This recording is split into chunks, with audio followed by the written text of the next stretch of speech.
กราบทักทายสบายดีและสวัสดีครับพ่อแม่พี่น้องเนาะบ่ว่าจะอยู่ในประเทศหรือว่าต่างประเทศก็ขอต้อนรับพี่น้องทุกผู้ทุกคนเข้าสู่ช่องบ่าวแพงลาวเหนืออีกคือเก่าคือเดิมกันเด้อพี่น้องเนาะมาพบมาพอกับพี่น้องเฮาในตอนเช้ามื้อนี้เนาะพี่น้องก็กับบรรยากาศเช้าๆเนาะเพราะว่าแพงก็ได้ออกมาแต่งตั้งแต่4โมงเช้าพี่น้องเนาะออกมาใส่กับดักนกพี่น้องกับดักนกหรือว่าภาษาพื้นบ้านเขาเอิ้นว่าลองเนาะ เขาก็ออกมาแต่เช้าๆเนาะออกมาใส่ยานบ่ทันตอนนกมันสิออกมาหากินพี่น้องเนาะ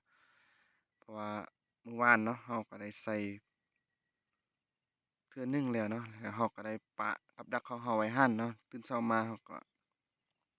มาใส่ต่อพี่น้องเอาเหยื่อมาใส่ต่อเนาะแล้วก็ตอนนี้แพงก็ได้ใส่เป็นที่เรียบร้อยแล้วเนาะสำเร็จเป็นที่เรียบร้อยเพราะว่าแพงก็บ่ได้ถ่ายให้พี่น้องเราได้เบิ่งตอนเราใส่เราว่างเนาะเพราะว่ามันยังมืดยังเช้าเด้อีกอย่างก็ มันค่อนข้างลำบากเนาะบ่มีคนที่ว่าจะถ่ายให้เราเนาะมีแต่เราใส่แล้วก็ตอนนี้ก็สิพาพี่น้องเราไปยามเบิ่งว่าจะถึกหรือบ่เนาะก็รอท่ารอลุ้นเบิ่งนำกันพี่น้องเนาะเป็นจั่งใดก็ขอฝากช่องอีกคือเก่าคือเดิมเนาะพี่น้องเพราะว่าตอนนี้แพงก็สิได้กลับมาถ่ายคลิปให้พี่น้องเราได้เบิ่งเป็นปกติแล้วเนาะเป็นจั่งใดก็รอท่าเบิ่งนำกันพี่น้องเนาะว่าผลงานของเรามื้อนี้ว่าจะถึกน้อยหรือว่าถึกหลายก็รอท่าเบิ่งนำกันเลยเนาะพี่น้อง ตอนนี้เนาะพี่น้องแพงก็ได้ย่างมาฮอดบอนที่ว่าแพงเริ่มใส่กับดักนกของเฮาเป็นที่เรียบร้อยแล้วเนาะพี่น้องสังเกตเบิ่งมันบ่ถึกเนาะพี่น้องเดี๋ยวสิให้พี่น้องเฮาได้เบิ่งบ่มีหยังถึกเลยเนาะพี่น้องเพราะว่านกมันก็มีอยู่เนาะแต่ว่ามันบ่ถึกเฮาก็รอลุ้นเบิ่งหลังต่อไปพี่น้องทางนั้นเนาะพี่น้องก็คือเป็นเส้นทางที่ว่าเฮาใส่ลองพี่น้องเนาะเฮาก็สังเกตเบิ่ง2-3ล่างก็บ่ถึกพี่น้องนี่เป็นจังซี่เนาะพี่น้อง โอ้ยสิบมานบ่เนาะปุ่นี้เนาะกะรอรุ่นเบิงหอบต่อไปเนาะพี่น้องแถวลุ่มมันกะบ่ถึกมีแต่เฮาสิย่างเลาะยามให้มันสุดทางของเฮาเนาะเพราะว่าเฮาก็ใส่กันหลายล่างอยู่พี่น้องบ่ถึกล่างนี้บางทีล่างต่อไปมันอาจสิถึกนะบ่ถึกทางนั้นก็บ่ถึกคือกันพี่น้องเนาะเอาเป็นว่าเฮาสิพาพี่น้องเฮาไปย่างเบิ่งเนาะบ่อนที่ว่ามันถึกเนาะให้เฮาก็สิให้พี่น้องเฮาได้เบิ่ง เอาเนาะพี่น้องตอนนี้เนาะหลังจากที่ว่าเฮายามไปกะหลายลางเติบกับบ่ทันทึกเนาะมาฮอดบนนี้ก็สังเกตเห็นทึกตัวหนึงแล้วพี่น้องเนาะเดี๋ยวจะให้พี่น้องเฮาได้เบิ่งอยู่ใกล้ๆเบิ่งเนาะนี่ทึกอีกแล้วมานอีกแล้วพี่น้องมานพี่น้องเอ้ยเดี๋ยวเฮาสิเอานกออกเนาะหลังจากนั้นเฮาก็สิวางกับดักหรือว่าใส่รองของเฮาต่อพี่น้อง เอาพี่น้องตอนนี้เนาะแพงกับยางมาฮอดล่างนี่กะทึกคือเก่าพี่น้องนี่ตัวนี้คือเก่าพี่น้องมันพี่น้องเดี๋ยวเฮาสิเอานกออกคือเก่าเนาะหลังจากนั้นเฮาก็สิได้วางรองของเฮาต่อพี่น้องคักมาฮอดจุดนี้พี่น้องว่าบ่ทึกพี่น้องเอ้ยแมงเมายังบินวิอยู่เนาะมันบ่ทึกเนาะแล้วเฮาก็สิพาพี่น้องเฮาย่างเบิ่งหลังต่อไปต่อพี่น้อง ถึกอีกแล้วพี่น้องเอ้ยถึกอีกแล้วตัวตัวน้อยพี่น้องถึกตัวน้อยนี่นี่มันพี่น้องเอาเนาะพี่น้องตอนนี้เนาะหลังจากที่ว่าเราเอานกออกแล้วนะเราก็สิพาพี่น้องเราไปเอานกล่างต่อไปเพราะว่ามันถึกอีกตัวหนึงพี่น้องนี่เดี๋ยวสิให้พี่น้องเราได้เบิ่งนี่ถึกอีกแล้วเนาะตัวหนึงเดี๋ยวเราสิเอานกออกคือเก่าพี่น้อง เอาเนาะพี่น้องตอนนี้เนาะแพงกระยามกับดักนกหรือว่าใส่รองของแพงก็สำเร็จเป็นที่เรียบร้อยแล้วพี่น้องสำหรับหอบทำอิฐหอบแหลกแหกมานก็บ่ได้ทึกอย่างหลายพี่น้องเนาะจักมันเป็นแนวใดเนาะนกก็มีอยู่แต่ว่ามันบ่ทึกพี่น้องเนาะบ่มานมื้อนี้นะเดี๋ยวสิให้พี่น้องเฮาได้เบิ่งว่ามันทึกจักตู้เนาะเพราะว่า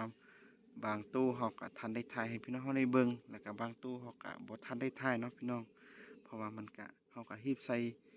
ยานบ่ทันตอนนกมันมาหากินพี่น้องเพราะว่าคันตะเวนขึ้นสูงเนาะแดดมันแห้งนกมันจะบ่กินแล้วเนาะอีกอย่างแมงเม่าของเฮามันก็สิบ่บินพี่น้องเฮาก็จำเป็นต้องได้ ใส่ไว้ไปไว้เนาะเดี๋ยวสิให้พี่น้องเฮาได้เบิ่งนำกันเนาะว่าถึกจักโตในตอนเช้ามื้อนี้เนาะตอนนี้พี่น้องนกก็ได้อยู่ในธงของเฮาเป็นที่เรียบร้อยแล้วพี่น้องเนาะธงเก่าธงเดิมพี่น้องนี่นกก็อยู่ในธงเนาะเดี๋ยวเฮาสิเอาออกมานับเบิ่งว่ามันมีจักโตเนาะสำหรับมื้อนี้ตอนเช้าหอมแรกแฮกมานว่าจะถึกจักโตเนี่ยก็รอเบิ่งนำกันพี่น้องอันนี้ก็1โตเนาะ2โตบวกอีก3โตพี่น้อง4โต5โต6โต7โตพี่น้องแล้วก็มีทางโตเจี้ยพี่น้องนี่โตเจี้ยหรือว่าโตข้างเขาพี่น้องจำนวน3โตพี่น้องนี่1ตัวนี้เนาะมันถึกแต่เฮาบ่ทันได้ถ่ายให้พี่น้องเฮาได้เบิ่งเพราะว่าเฮาใส่ตั้งแต่ตอนเช้าๆเนาะพี่น้องตอนเจียหรือว่าข้างเข้ามันกำลังหากินเนาะมันเห็นแมงเม่าที่ว่าเฮาใส่อยู่ในร่องหรือว่ากับดักนกของเฮามันก็บินมาจับเนาะมันก็ถึกอยู่ใน3ตัวเนาะพี่น้องนี่ถึกทางตัวเจียเนาะพี่น้อง3ตัวก็10ปลายโตเนาะทั้งหมดก็ได้อยู่ใน10ปลายโตพี่น้องนกของเฮาก็อยู่นี่เนาะพี่น้องก็บ่ค่อยถึกพี่น้องเนาะจักเป็นอะไรย้อนแมงเม่าของเฮามันบ่ค่อยบินดีปานใดพี่น้องบางตัวมันก็ตายบางตัวมันก็บินบ่บินแห้งหั้นนะพี่น้องเอานะพี่น้องตอนนี้เฮาก็สิพาพี่น้องเฮาไปเลาะเบิ่งยามเบิ่งรอบที่2พี่น้องเนาะว่าจะถึกบ่หรือว่าบ่ถึกเนาะเป็นจังใดก็สิให้พี่น้องเฮาได้เบิ่งไปพร้อมๆกันเนาะพี่น้องกับภาพบรรยากาศยามเช้าๆเนาะตอนตะเวนกำลังขึ้นพี่น้องเอาเป็นว่าไปเบิ่งนำกันเลยเนาะพี่น้องเดี๋ยวนี้เนาะพี่น้องเฮาก็ได้มาฮอดลางนี่ก็บ่ถึกพี่น้องนี่ส่วนหลายแมงเม่าของเฮามันบ่ค่อยบินดีปานใดพี่น้องเนาะนกมันบ่ค่อยเห็นหั้นนะพี่น้องสังเกตเบิ่งนำกันก็กับบรรยากาศยามเช้าๆจังซี่เนาะพร้อมกับทิวทัศน์ธรรมชาติพี่น้องนี่ลางนี่ก็บ่ถึกพี่น้องส่วนหลายเฮาก็บ่ได้ใส่ไกลกันเนาะระยะห่างมันก็บ่เหมาะกันพี่น้องฝากนั้นตะเวนก็กำลังขึ้นส่วนอีกฝากนั้นพี่น้องก็คือเป็นหมู่บ้านของบ่าวแพงเนาะสังเกตเบิ่งไกลๆพุ่นเนาะก็จะเห็นเป็นหมู่บ้านเนาะพี่น้องเฮาก็สิพาพี่น้องเฮาไปยามเบิ่งอีกจักหน่อยเนาะคันว่าบ่ถึกเขาก็สิได้กู้กับดักหรือว่าลองของเขาเมื่อบ้านเมื่อเฮือนพี่น้องเขาก็สิได้ไปเสาะหาเวียกทางอื่นเนาะอยู่ในบ้านในเฮือนก็มีเวียกเด้เขาก็จำเป็นคันว่ามันถึกเขาก็สิวางต่ออันนี้มันบ่ค่อยถึกพี่น้องเนาะมันบ่ค่อยถึกปานใดเขาก็สิได้พาพี่น้องเฮากลับบ้านพี่น้องนี่อันนี้ก็บ่ถึกเอาเป็นว่าเขาคอยไปรุ่นเบิ่งเนาะลางใดที่ว่ามันถึกเขาก็สิให้พี่น้องเฮาได้เบิ่งนํกันเลยเนาะพี่น้อง ลางนี้ทึกอีกแล้วพี่น้องแต่ว่านกน้อยพี่น้องเนาะผมมีนกใหญ่มีแต่นกน้อยพี่น้องนี่นกน้อยกะเอากะสิเอาต่อเนาะพี่น้องเอาออกแล้วก็สิวางกับดักเขาเฮาต่อคือเก่าพี่น้องเอ้ยเอาเนาะพี่น้องเนาะตอนนี้เนาะแพงก็ได้ออกมาอยู่ในสวนสลีของเขาเจ้าแล้วพี่น้องเนาะเพราะว่าแพงก็ได้ยามกับดักก็บ่ได้ทึกลายพี่น้องก็ทึกอยู่ใน10ปลายโตเนาะตอนนี้แพงก็สิพาพี่น้องเฮาไปเบิ่ง ภาพบรรยากาศยามเช้าเล็กๆน้อยๆเนาะพี่น้องเพราะว่าช่วงนี้ฟ้าบดพี่น้องระยะที่ว่าผ่านมาเนาะ7-8วันที่ผ่านมาเกือบอาทิตย์หนึ่งเนาะ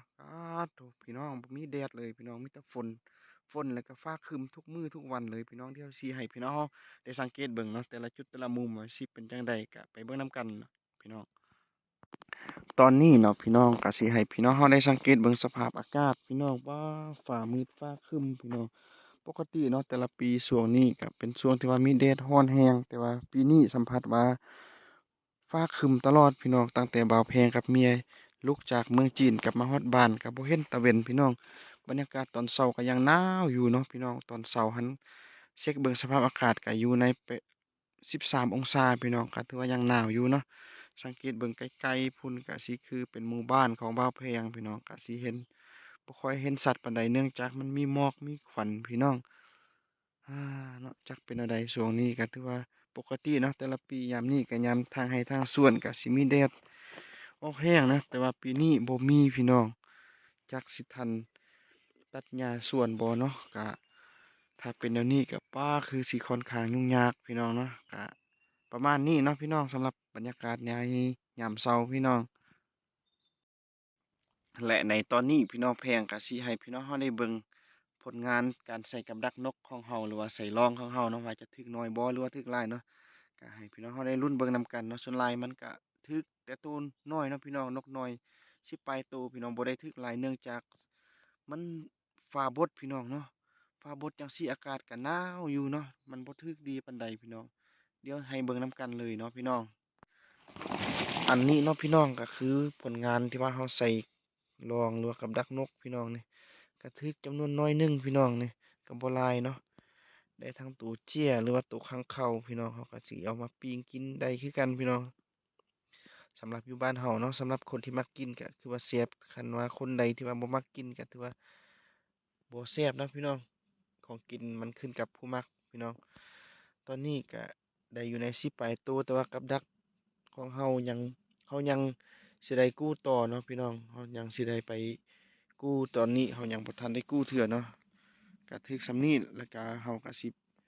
ขอปิดคลิปเท่านี้ก่อนเนาะสำหรับมื้อนี้พี่น้องเพราะว่าเฮาก็สิฝากกลับบ้านเด้อก็มีแต่ให้พี่น้องเฮาได้เบิ่งผลงานที่ว่าเราใส่ในตอนเช้ามื้อนี้เนาะก็บ่ถึกหลายพี่น้อง เอาเนาะพี่น้องตอนนี้เนาะการใส่กับดักนกของเฮาก็สิพาพี่น้องเฮากลับบ้านพี่น้องที่จริงเฮายังบ่ได้กู้เทื่อเนาะเฮาก็สิไปกู้ตอนท้ายแล้วก็ขออนุญาตพี่น้องปิดคลิปเท่านี้ก่อนเนื่องจากไฟโทรศัพท์ของเฮามันใกล้สิหมดแล้วพี่น้องเฮาก็เลยปิดคลิปก่อนเนาะแล้วสุดท้ายนี้พี่น้องแพงก็ขอฝากซองอีกคือเก่าคือเดิมกันเด้อพี่น้องเนาะบ่ว่าจะเป็นพี่น้องฝั่งลาวฝั่งไทยบ่หรือว่าพี่น้องทางต่างแดนเนาะบ่ว่าจะเป็นฝรั่งอังกฤษหรือว่าสหรัฐอเมริกา อยู่ไสก็แล้วแต่เนาะที่ว่าได้เห็นคลิปของแพงแล้วก็อย่าลืมกดไลค์กดแชร์กดติดตามเพื่อเป็นกำลังใจให้แพงได้กลับมาเฮ็ดคลิปแบบนี้ต่อๆไปพี่น้องเพราะว่าตอนนี้แพงก็มีเวลาได้กลับมาบ้านมาเรือนเนาะสิได้ถ่ายคลิปเป็นปกติให้พี่น้องเฮาได้เบิ่งได้ติดตามไปนํกันพี่น้องเนาะแล้วก็พบกันใหม่อยู่ในคลิปหน้าเนาะพี่น้องสำหรับมื้อนี้แพงก็ต้องขอลาไปก่อนเนาะสบายดีพี่น้อง